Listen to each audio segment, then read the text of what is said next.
Kaya lang nung ikaw ay nag-vlog, ito yung title ng vlog mo sa akin. Huwag maniniwala sa pakulo at panliling lang ni Marcoleta. Ano ang panliling lang ko, attorney?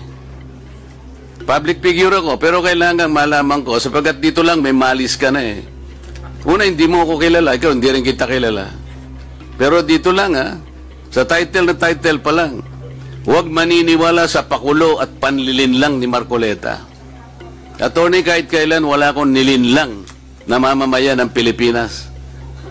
Wala kang karapatan na akusahan mo ako ng ganito. Kung ang pinag-uusapan ay gusto mo lang mainformahan ang mga nagpa-follow sa iyo kung sino-sinong maraming nagpa-follow. Pwede mo ba sagutin ito muna? Ano yung panlilin lang na sinasabi mo rito? Hindi ka karapat dapat na abogado eh. Hindi ka dapat magturo sa Ateneo. Nasabi ko sa iyo ngayon. Hindi ko inaukusahan ng mga vloggers. Kahit masasakit ang sinasabi nila, ngunit merong basihan. Meron silang pinagmumulan na basihan. Ito yung uri mo na hindi kailangan talagang nagbablog eh. Nami-mislead mo yung mga tao. Nililin lang mo yung mga tao. Ang dahilan ay hindi mo man lang masabi kung ano yung aking mga panlilin lang na sinasabi mo rito. Pakulo at panlilin lang. Hindi ganyan yung mga vloggers na kilala ko. Yung mga vloggers umaatake rin sa akin, pero hindi ako balat sibuyas. Marami na po kasi akong naging hindi ko ano yung particular na. Ito pakikita ko sa iyo, ayan hindi ko po alam kung anong particular doon na. Attorney, gumawa ka ng vlog. Yes po, ako po. Responsibilidad mo sa public ito, lalong-lalo na yung naniniwala sa iyo. Hindi ako maniwala kung paano mo silang napaniwala. Pero itong sinabi mong ito, may pakulo ako at panlilin lang. Ito yung sagutin mo. Hindi ako naniniwalang hindi mo naaalala ito. Mr. Chair? Mr. Chair? Actually po, doon yata yan sa rally ng Iglesia ni Cristo na naging subject din ako po ng programa ninyo sa yung dalawang pong kasama Honorable Congressman Marcoleta. Ako po yung naging subject nyo doon ni Saganang Mamamayan. Kasi ako yung nag-comment na sabi ko, dapat yung Iglesia ni Cristo, kung talagang malaki yung mobilization nila, doon nila gawin sa Luneta. Huwag sa Liwasan. Yun yung kasi, pag sa Liwasan Attorney, kasi... huwag mong nililihis ang usapan. Ang pinag-uusapan yung panlilin lang na sinasabi mo at pakulo. Walang kinalaman yung rally ng INC dito. Doon ko po kita, Honorable Congressman Marcoleta. Anong panlilin lang ang ginawa ko doon sa rally? Yung po yatang speech nyo doon sa speech. Hindi pa yata. Kailangan siguruhin mo. Nagsalita ko doon. Anong parte ng speech ko ang nilinlang ko ang mamamayang Pilipino? Honorable Congressman Marcoleta, yung reaction ko po yata yung speech nyo po doon sa stage. Ano nga? Kung alam mo yung speech ko, ano yung panlilinlang doon? Tingnan ko po dito sa kung ano yung... Ang dami ko na po kasing naging content tungkol sa inyo. Hindi ganun. Ako kapag sinabi ko, alam ko ang pinagbabasihan ko. Kahit matagal na yon, maaalala ko. Pag nilinlang ako ng isang tao, alam ko. Problema sa inyo, hindi ko nilalahat ng vloggers, Ako, hindi ko minamasama yung vlogs. Yan ay part ng ating free speech. Expression. At yan ay ginagaranti ng ating saligang batas. Totoo naman na kapag ka-public figures, hindi dapat balat sibuyas. Hindi kagaya ng balat sibuyas ni Kong Barbers, alam ko yan. Pero hindi nangangahulugan. Kailangan i-establish ninyo. I-establish mo. Ikaw ay abogado pa rin, kagaya na sinasabi mo, nagtuturo ka pa sa isang reputableng institusyon. At pagkatapos, tinatanong ko lang ngayon, ikaw ang nagbablog, Basta po tungkol po talaga yung naging topic ko po kayo tungkol dun sa rally ng Ano ANC. nga yung sinabi ko sa rally na naninlang ako ng Pilipino? Wala ka man lang maisip?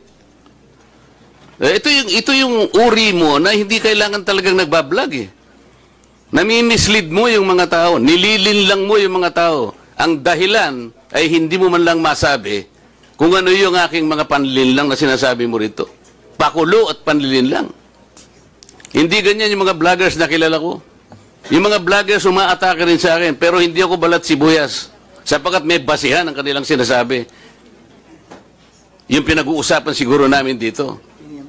Gusto nila niyang tingnan siguro kung ano yung mga seeds ng mga aming pinag-uusapan dito. Hindi ako balat sibuyas, pero ito, wala akong makitang panlilin lang na ginawa ko sa ating mamamayan. Ikaw, ang lakas ng loob mo na mag-vlog. Abogado ka pa naman.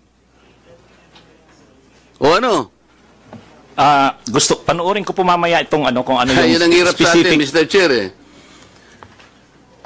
Ano po kasi, Isip-isipin mo, bigla ka na lang gagawa ng isang vlog na ngayon ay tatanungin kita ng diretso, wala ka man lang masabi, kahit isang panlilin lang. At ang inaakala mo, baka sakaling doon sa rally. maraming, Ibig mo sabihin, naharap ako sa rallying pagkalaki-laki para manlilang lang ako ng mamamayang Pilipino? Hindi ka karapat dapat na abogado eh. Hindi ka dapat magturo sa Ateneo.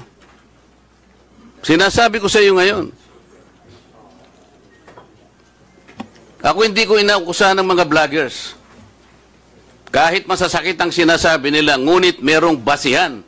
Meron silang pinagmumulan na basihan. Kamukha nung isang vlogger, Mr. Chair. Nakita niya yung isang tarpaulin, isang billboard na na-install doon sa SLEX. Isang female vlogger, Mr. Chair, na napanood ko. Etong si Marcoleta kanya, walang kahihiyan ito Tanga pala eh. At ikinahihiya na rin siya ng mga kapatid niya sa Iglesia ni Cristo. Sapagkat, akalain mong gagawa siya ng billboard, isasama niya kanya si Pastor Kibuloy. Hindi ba niya alam na si Pastor Kibuloy ay ganyan. So, kinakailangan, Mr. Che, na sagutin ko. Ang pagkakasabi ko lang po na sagutin ko, miss ka ako, hindi kita kilala, pero medyo nasaktan lang ako, pero nandun na lang, pagpapasensyahan na kita, sapagat ako ay public figure. Kung ako lang ako ang ginanito mo, okay lang eh. Kaya lang kita sasagutin sapagkat yung mga nakikinig sa'yo, baka malin lang mo. Baka sila'y mailigaw mo sa paniwala na ako nga ang gumawa ng billboard na yan. So ipinaliwanag ko, Mr. Chair, hindi ako ang gumawa ng billboard na yan. Nakita ko na lamang po na biglang kasama po ako ron. At hindi naman po ipinaalam sa akin nung gumawa. Siguro po dahil si Pastor Kibuloy po ay tumatakbo ring isang senador, inakala niya sigurong magiging maganda rin para sa kanya kung kami po'y magkasama. Ako naman po'y wala namang magagawa tungkol doon. Pero hindi ko na po, wala na po akong reaksyon sapagkat public figure nga po ako eh. Lahat kami ay tatamaan. Ito nga po yung napakagandang pagkakasalita po sa Korte Suprema eh. Mr. Chair, basahin ko lang, maliit lang po ito. The interest of society, ito po yung United States versus Bustos.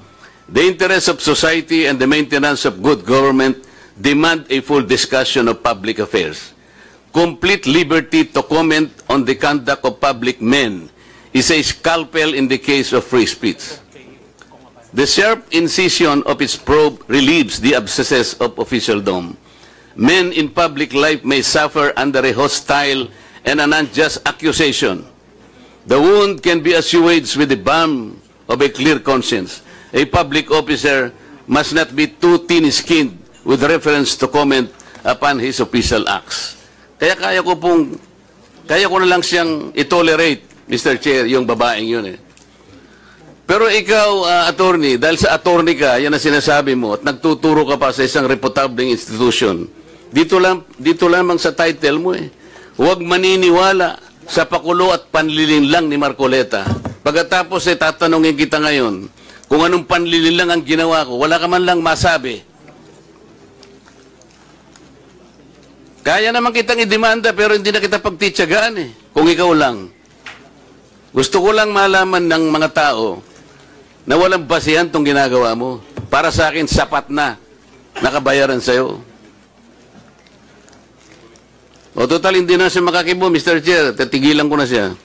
And with that, Congressman Marcoleta, that will serve as your time as interpellator. Ang haba ng interpellation mo. But I will not deduct that sa ano mo, sa time mo, Congressman Marcoleta. Okay. Attorney Ricky, you still want to pursue your ano, or that will be it? So yun lang po. Siguro we'll be giving you time also to to answer back on, baka panoodin mo muna yung mga vlog mo. Later on, you can approach us if you wanted to defend your ano. Dapat nga your madisbar pa yan eh. you have your time, Congressman Marcoleta. We'll be giving time to Attorney Ricky to defend himself. Ano lang po to siguro, have fairness, ano, and Mr. Chair? maging equal lang treatment natin sa lahat. What we wanted here is to be fair, no? Para give also a chance to Attorney Ricky para to prove himself by watching yung mga vlogs na ginawa niya. Sige, go ahead, sir. Mr. Chair, yun po yung sinasabi ko na kapag kakasuhan halimbawa ang isang vlogger tulad ko sa ganyang sinabi ko, kung public official yung naging subject ng aking vlog, ipo-prove na malicious yung intent ko. Yun yung pagkakaiba. Pagka-private naman, hindi, presumed kaagad na malicious. So, yun po yung pagkakaiba. Kaya, yan po yung ano. Ang isa pa, yung mga members po ng Congress, lahat po tayo, kahit ordinary citizens, may freedom of expression, freedom of speech. Kami ring mga vloggers, mayroon. Ang pagkakaiba lang po natin, kayo pag nasa Congress, hindi kayo pwedeng kasuhan kasi may privilege kayo, anumang sabihin nyo. Pero kami, kahit vloggers kami, pwede kaming kasuhan.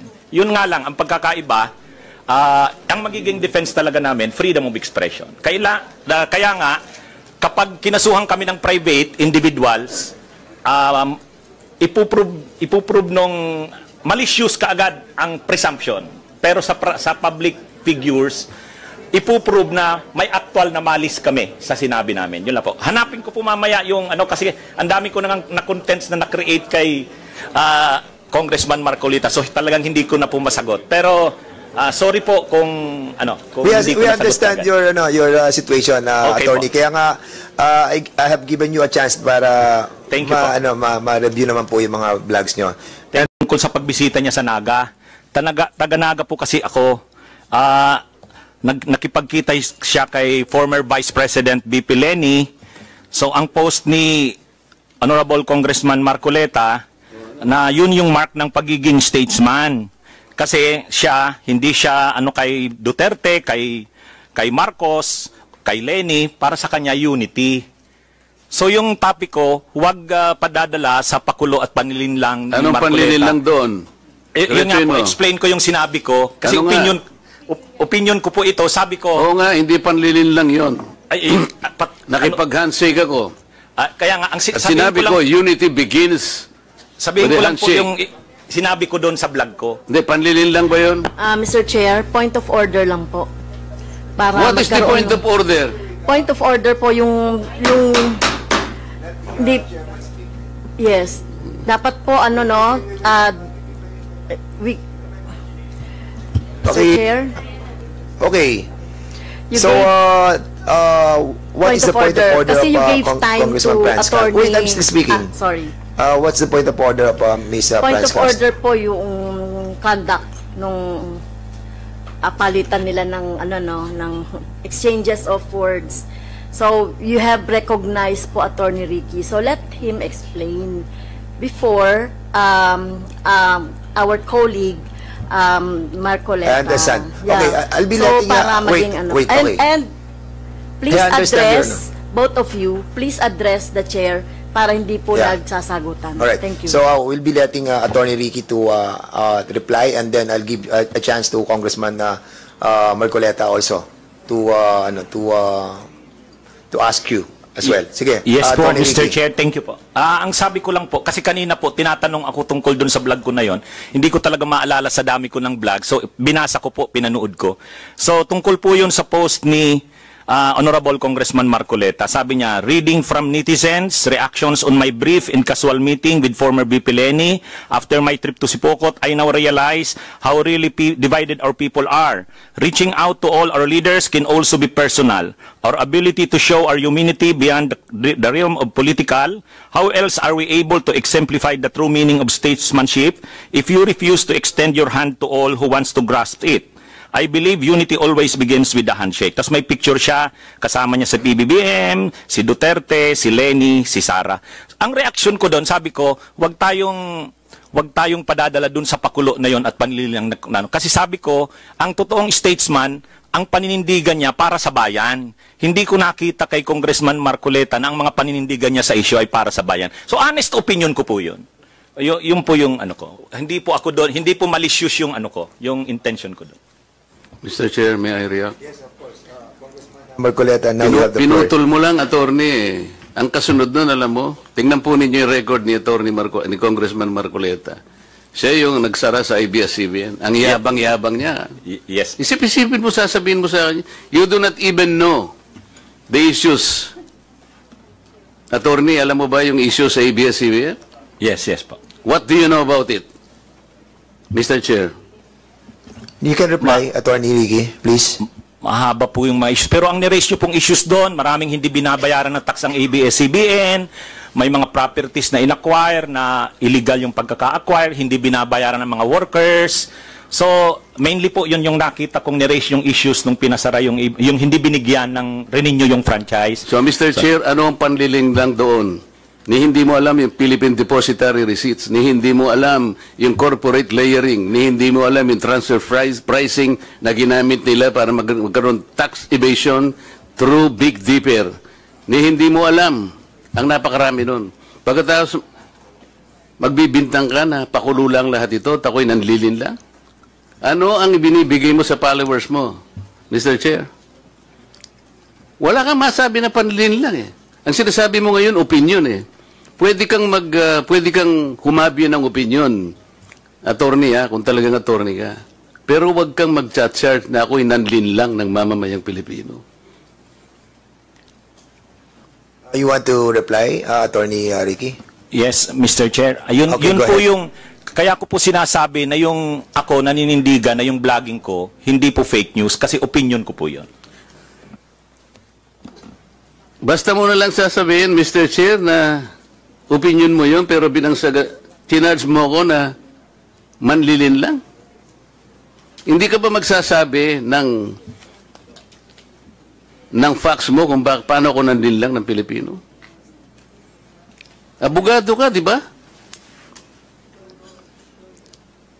Mr. Chair, abogado daw ito eh. Attorney, you want to answer back?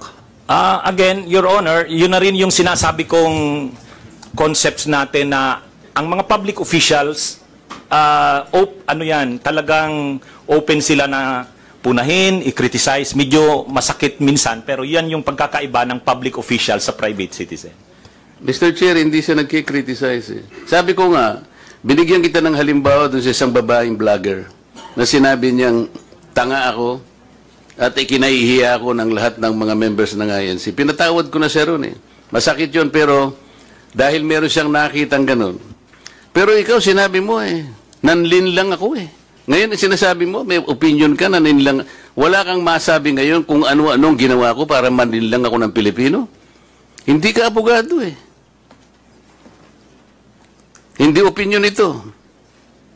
Mr. Chair? Yes, sige. Okay na po siguro. Kasi marami pa sigurong pag-usapan. Ikaw ang manlilin lang. Okay. Thank you so much to both of you. We exhausted that issue and we let the both parties to say their piece. And that's the spirit of this committee, no? Para maging balanse po tayo and fair. I want him to apologize, Mr. Chair. Kung abogado ka talaga. Sorry, Mr. Chair, I won't apologize.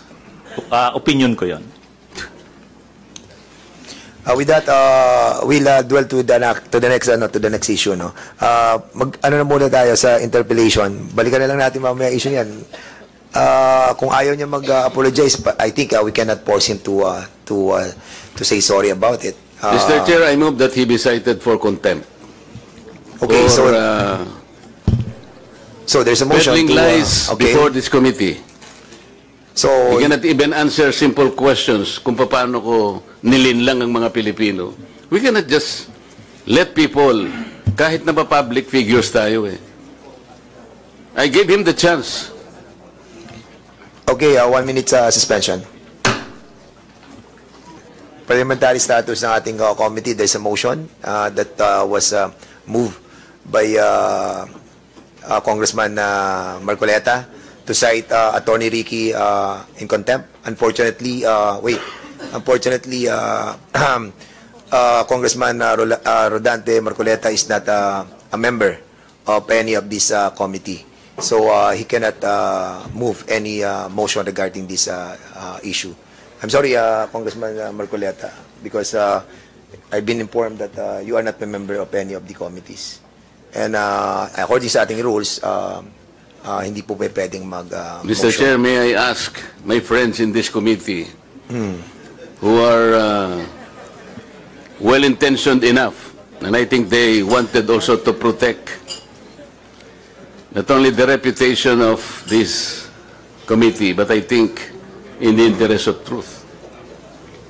With that, Mr. Chairman, siguro, Mr. Chairman, Co-Chair, Mr. Chair. while, sige, Congressman, Can we table this motion for the meantime and proceed with the interpellation? Yeah. I think we can go back to that motion later. By but others. I think we should discuss that thoroughly, since this will be a contempt order, and it will be needing the approval of the members present. So it's already 3 p.m. and we have 11 interpellators.